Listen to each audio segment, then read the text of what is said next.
I'm Victoria Pearson, but you can call me V. This has been an intensely busy week again.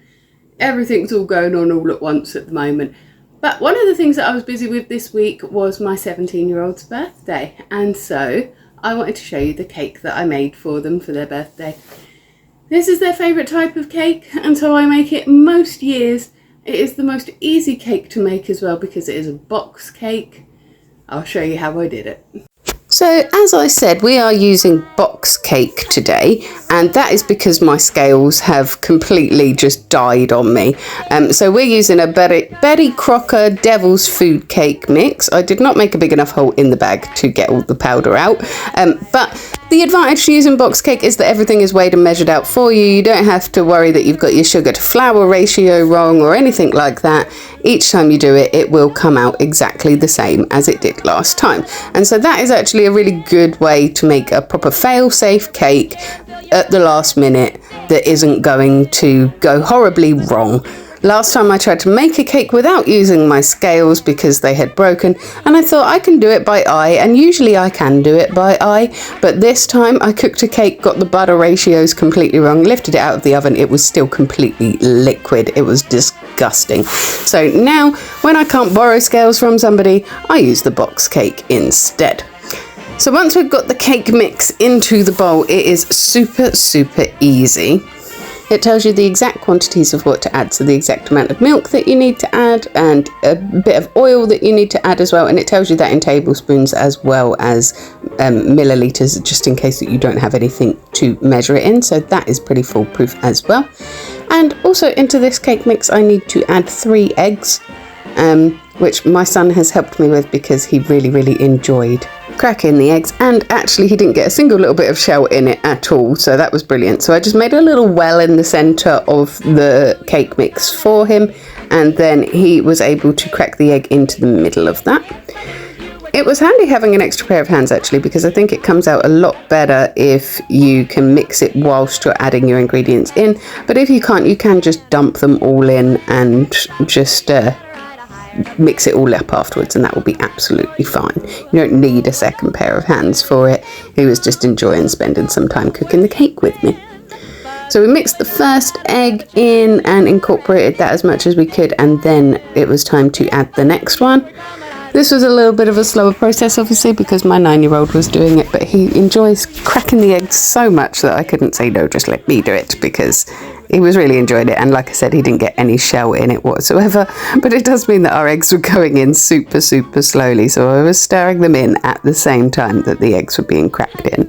I feel like the whole of that egg did not make it into the cake mix though, but it's okay, we had to do another one, so it was fine.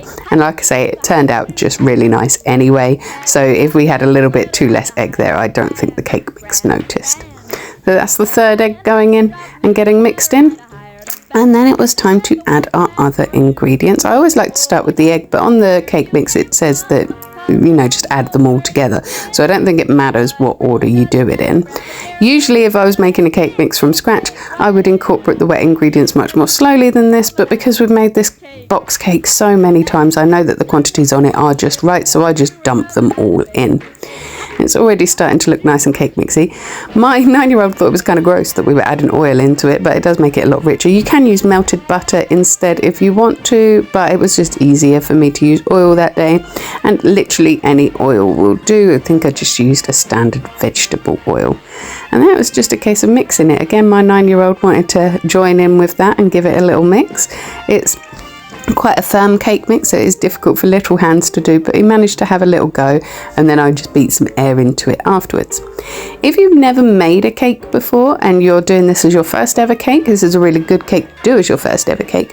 What you want to remember during this stage of the proceedings is that when you're mixing it up, you're not just incorporating all the ingredients together, you're trying to get some air into the cake mix as well. Those air bubbles are what's going to make your cake nice and light and fluffy and moist instead of being really dense and heavy. It's going to taste much nicer the more air that you get into it.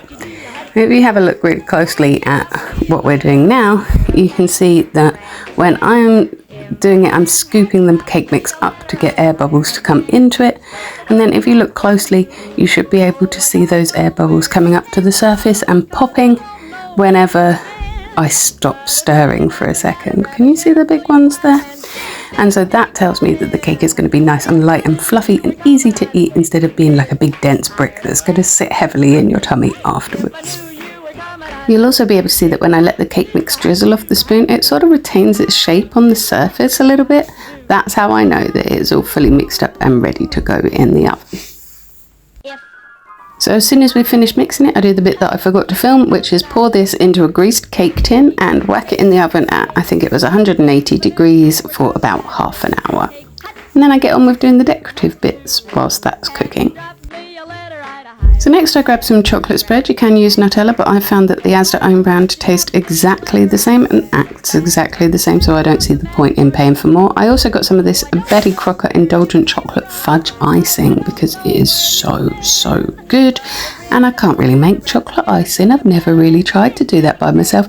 I think this still counts as making a cake even if I've bought these ingredients ready mixed. So my son does as well, so that is fine. So next I grab a punnet of strawberries, and you can't really see that, but yeah, I've got a punnet of strawberries there, and I'm going to get them out and chop all of the green ends off of them and then lay them out on my plate so that I can tell that if I've got enough to cover the surface of the cake. This plate is just a tiny little bit bigger than the cake itself. It's going to be the plate that the cake will end up on, and so I know that when I've got them all around this little circle bit in the middle, they're going to fit nicely on my cake.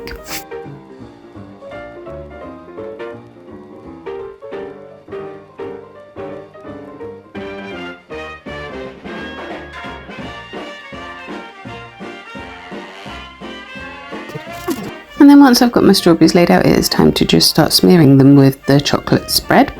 I just grab my strawberry and smear it on with a big knife, and it doesn't have to look cute or pretty at all. If you are very smart, you could possibly make it look cute or pretty, but mine just looks smeary, and that is okay because this is all about how the cake tastes rather than how it looks, and that I've put some time and effort into it for my kid, which matters to them and it matters to me. So I don't really think that it matters much what your chocolate spread looks like on top of your strawberries. In fact, this one doesn't look very appetizing at all. But trust me when I say it is going to taste amazing. But it really doesn't matter. Grab a chair and fill your platter and dig right in. If I knew you were coming, I'd have baked the cake.